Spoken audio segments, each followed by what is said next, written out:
নতুন প্রজন্মকে গড়ে তোলার জন্যই তো আমরা করেছি।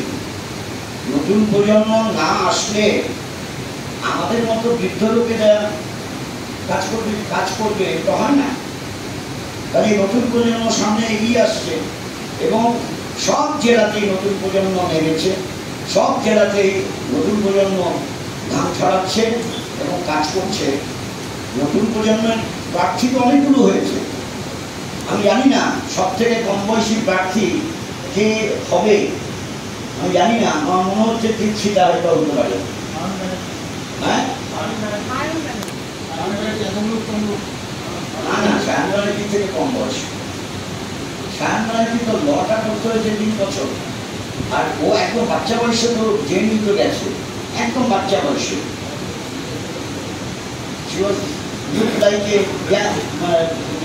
কি বলবো, হ্যাঁ, পিকুলিয়ার ছিল চেহারাটা, ছোট্ট চেহারা। কারণ আমি জানি বলেই বলছি, ওই দাদু আমার বন্ধু ছিল তো। হ্যাঁ হ্যাঁ, গোপালপাড়ার দোকান। আমার এই ব্যাপারে অভিজ্ঞতা আছে। বয়স কম ছিল, বালিগঞ্জ থেকে যেতে হতো ওখানে মাংস নেওয়ার জন্য, মাকে খাওয়ানোর জন্য। মা ওইটা হলে খেতেন। অর্থাৎ যেহেতু কালী মন্দিরের সামনে কালীর মূর্তির সামনে বলি দেওয়া হয়, মা মনে করতেন ওটা প্রসাদ, সেই জন্য মা খেতেন। মাকে মাংস খাওয়াতে হলে আমাকে চলে আসতে হতো বালিগঞ্জ থেকে বউবাজারে। হ্যাঁ, তারপর আমি যখন বড় হলাম তখন দিদিকে বলতে ভাই তুই যা। বলতে হচ্ছে লেপ সম্পর্কে। আগে লেপ সম্পর্কে বলেননি। আমি মাইনরিটি এইসব বক্তব্যগুলো আমি শোনার চেষ্টা করি, সেটা টেলিভিশনের দৌলতে।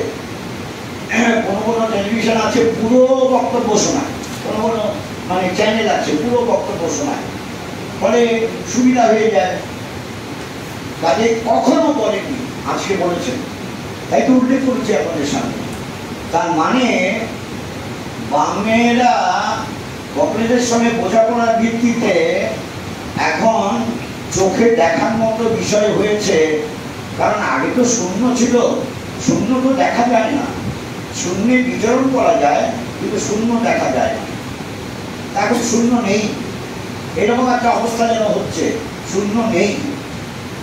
আর দ্বিতীয় প্রশ্ন হচ্ছে যেটা করলেন আপনি, এটা আমি বলবো দুর্ভাগ্যজনক। এরকম অভিযোগ উঠল, এ সম্বন্ধে আমি না জেনে মন্তব্য করতে পারবো না। আমার কাছে অদ্ভুত মনে হচ্ছে। সেই ক্যাটাগরিক্যালি একটা ভোটও বিজেপিতে না, মানে কি রামবাম?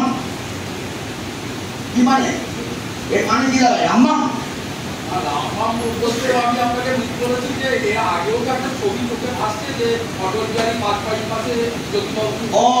অটল বিহারী বাজপেয়ীর সঙ্গে জ্যোতিবাবু যখন নাকি জেপি জয়প্রকাশ নারায়ণের নেতৃত্বে যখন সবাইকে তারাই বিরোধিতা করতে হয়েছিল, জনতা দল হয়েছিল, জনতা পার্টির মধ্যে আরএসএস ছিল, বিজেপি ছিল, জনতা পার্টি, তাতে সিপিআইএম ছিল।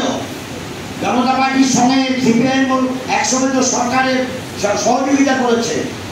যে জনতা পার্টির সরকার হয়েছিল তার বিরুদ্ধে তো সিপিআইএম ছিল না। শেষ দিকে যখন বিরোধ দেখা দিল তখন সিপিআইএম আসলো, বিরোধিতা করেছে। হ্যাঁ হ্যাঁ, না 12 মেম্বার ছিল না, না না 12 মেম্বার কখনো হয় না। 12 মেম্বার 1940 পর্যন্ত হয়েছে কংগ্রেসের সঙ্গে কমিউনিস্টের, 1940 পর্যন্ত হয়েছে। স্বাধীনতা সংগ্রামের একটা ব্রড প্ল্যাটফর্ম কংগ্রেস হিসাবে বিচার করেই কমিউনিস্টরা ঠিক করেছিল ওর মধ্যে থাকতে হবে। কাউন্টিংয়ের ত্রুটি ছিল না, পরে বেড়ে গেছে, তাহলে ভয়ঙ্কর। তাহলে ভারতের নির্বাচন পদ্ধতি এবং পরিচালনার দায়িত্বে নির্বাচন কমিশন, তারা একেবারে কি বলবো গেম প্ল্যানের সঙ্গে যুক্ত থাকবেন, এটাই বোঝা যায়।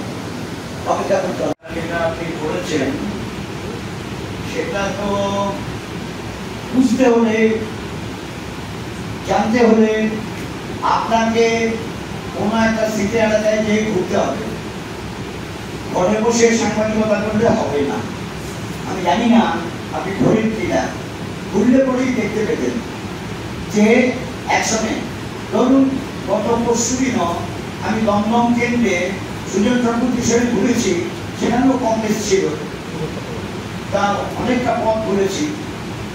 তো সেখানে আপনি থাকলে ভালো হতো, আপনি বুঝে যেতে পারতেন একসঙ্গে সব প্রচার হচ্ছে, সব সিটে প্রচার হচ্ছে, মানে 6টা বাদ দিয়ে 36টা সিটেই তো প্রচার চলছে, এবং সকাল থেকে রাত্রি পর্যন্ত প্রচার দুপুরে দেয়। দুপুরে বলাই হয়েছে 12টার পরে একদম প্রোগ্রাম করা যাবে না, কারণ সানস্ট্রোক হয়ে মারা যাবে। আবার 4:30 পর এইভাবে চলছে সব জায়গায় প্রচার। বাকি সিটগুলোতে এখন 36টা আছে, কষ্ট করে একটু কোনো একটা সিট বেছে নিন, আপনার বাছার দায়িত্ব আপনার, বেছে নিয়ে একটু ঘুরে দেখুন প্রচারটা হচ্ছে কিনা। 1, 2 মানে কি বলবো, আমার 59-এ প্রশ্ন এসেছিল বাণীগঞ্জে প্রার্থী হওয়ার, আমি বলেছি প্রার্থী হব। আবার 60 সালে প্রশ্ন এসেছিল বাঁকুড়ায় প্রার্থী হওয়ার, আমি বলেছি প্রার্থী হব না, লোকসভায় আমি প্রার্থী হব। একটা ব্যক্তি মানুষের পছন্দের প্রশ্ন তো আছে, এবং এটা আমাদের পার্টিকে বোঝাতে হয়েছে, ব্যক্তি মানুষের পছন্দের প্রশ্ন আছে। আমাকে নিয়ে নেতারা বসেছেন, আমি বলি আমি কিছুতেই মানতে রাজি না। In that condition, I will leave Bengal to work in Bihar.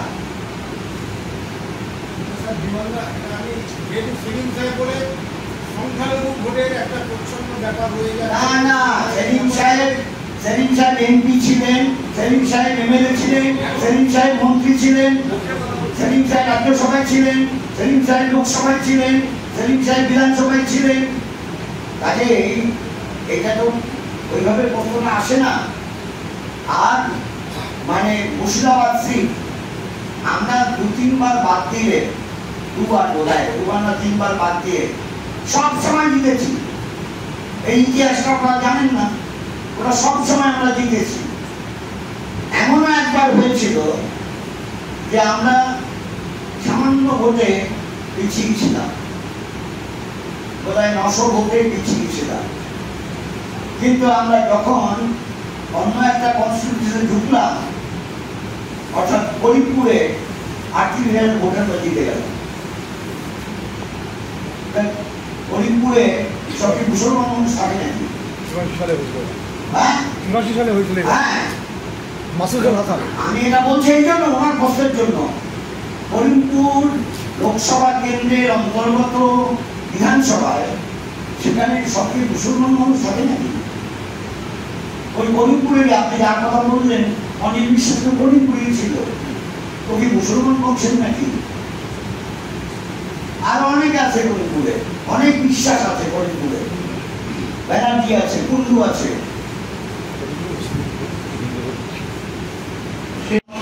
নিজের পছন্দ মতো, কেন পছন্দ মতো কথাটা বলছি, সুপ্রিম কোর্টের তত্ত্বাবধানে নির্বাচন কমিশন গড়ে ওঠা এবং সুপ্রিম কোর্টের পক্ষ থেকে নির্দিষ্ট করার যে বিষয়টা, সেটা এবার প্রধানমন্ত্রীর হাতে ছিল।